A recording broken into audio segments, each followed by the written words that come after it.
The Tao of Self-Confidence, Episode 503. Welcome to the Tao of Self-Confidence, where I share stories of amazing women who have discovered their inner journey to self-confidence.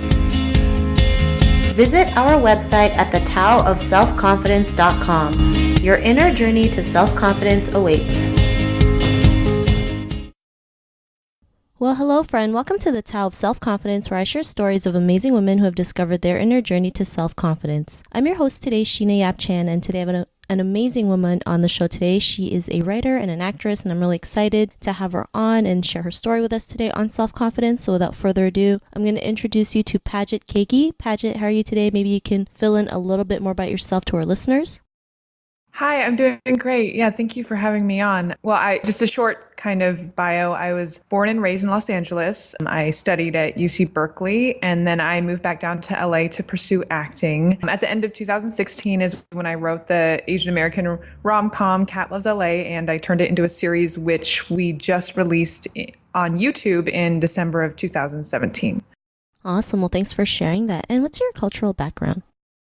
I was born and raised in a predominantly Caucasian area, but to two very strong Korean American figures, my mother and father, and they really actively supported positive representations of Asian Americans in the media. So that kind of gives you a sense and explains why I have maybe a very Americanized background, but at the same time, I've always been very aware that there were a lot of issues with Asian American representation in American media. Thanks for sharing that. And I think that's great that you're out there, being the role model, having that Asian American representation in Hollywood, because I know it's still a little bit scarce. So I think that's great that you're out there doing that. And Paget, what's your favorite self-confidence quote? One of them is by Theodore Roosevelt, which is believe you can and you're halfway there, because I feel like in my personal experience, in more cases than not, we're really the biggest obstacle standing in our way of any goal. And once you have and can summon that deep conviction that something is possible, I feel like you literally open a whole new set of doors and opportunities for yourself. But the catch is you really have to believe it. And I'm still on that journey myself.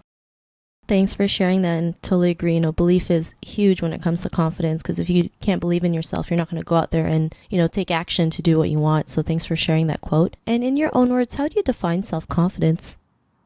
Self-confidence to me comes from that belief that you have something valuable to offer, whether that's to your friends, your family, or your community. And I think that comes with the appreciation of your own unique qualities, independent of other people's opinions. I actually recently watched this Brene Brown talk, and she said something that was really powerful, which is if you go looking for evidence that you're not enough, you're always going to find it. And our worth and our belonging are not negotiated with other people. And it's something that we really just carry inside of ourselves. Thanks for sharing that. And I love how you mentioned that, right? Because as growing up as Asian, women, it's like we're always seeking for approval, not realizing like we are more than enough. And the more that we remind ourselves that we are enough and worthy to do whatever we want, we will go out there and have that confidence regardless of what others may think of us. So I really love that definition that you mentioned. And Paget, what was your life like before your discovery of self-confidence? Well, up until a couple of years ago, I felt like you were saying, I was always trying to prove myself to other people or look at myself through the lens of other people and ask, what is it that they want to see of me, or what is it that I can offer them? And I guess I largely felt ruled by this people-pleasing mentality that I need to live up to other people's wants or expectations instead of asserting my own unique qualities and values and, bring those to the table as my authentic self and knowing that they are worthwhile. Thanks for sharing that. And I think that's something we all go through, right? The people pleasing, feeling that, we can't be our true selves. And it's draining, it's really draining because it's like we feel trapped in our own bodies. And, what was that point in your life when you realized you are more than enough to go out there and do the things that you want, create an impact? What was that aha moment?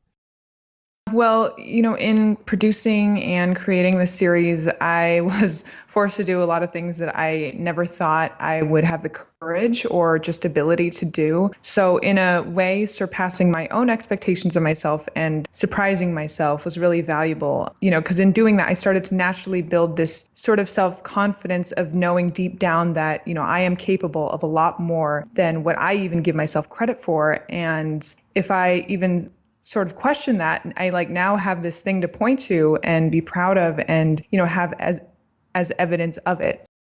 Thanks for sharing that. And I think that's great, right? And yeah, when you create something that you love and something that you do on your own, we do surprise ourselves, right? It's like we never knew we had it in us, but it's just amazing what you can do and what you're capable of. And, it just gives you more evidence of like, what else can you do? And like you mentioned, looking back at your past accomplishments, it's like, if you can do it once, you can do it again. And, because of these realizations, what's your life been like now? It's still a process. I still second guess myself at times, and I think it's human and we all do on some level. But now it's more quickly overpowered by this knowledge that I am valuable and I do have something to contribute. And so even though I still question myself at times, it's more of a quick recovery for me now.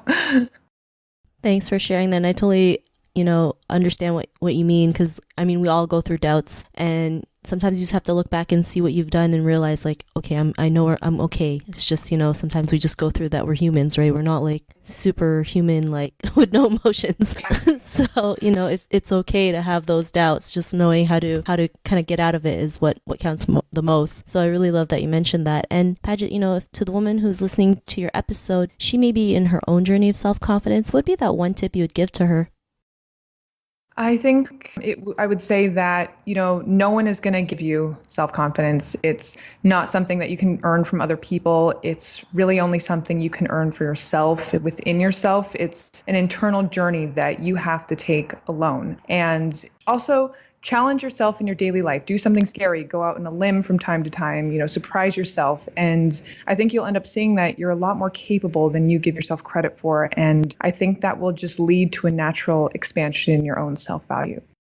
Thanks for sharing those tips. And Paget, if our listeners wanted to get to know a little bit more about you and what you do, or check out your show, Cat Loves LA, is there any links or social media profiles we can connect with? You can go to Facebook and just search Cat Loves LA, cat with a K, or YouTube and also just search Cat Loves LA, and it should be there and you should be able to find it and watch it. Awesome. Well, thanks for sharing that. And to our listeners, if you want to connect with Paget, you can also head on over to the taoofselfconfidence.com and search for Paget's name. Her show notes will pop up along with everything else that we talked about. And I just really want to thank Paget for taking the time to share her story and tips with us on self-confidence. So thank you so much. Thank you, Sheena. I really appreciate it. Not a problem. It was really great having you on the show. And to our listeners, be on the lookout for another new episode of another amazing woman's journey to self-confidence. And we'll talk to you soon. Bye for now. Thank you for tuning in to another amazing episode of The Tao of Self-Confidence. Get your free audiobook by visiting our website at thetaoofselfconfidence.com. Your inner journey to self-confidence awaits.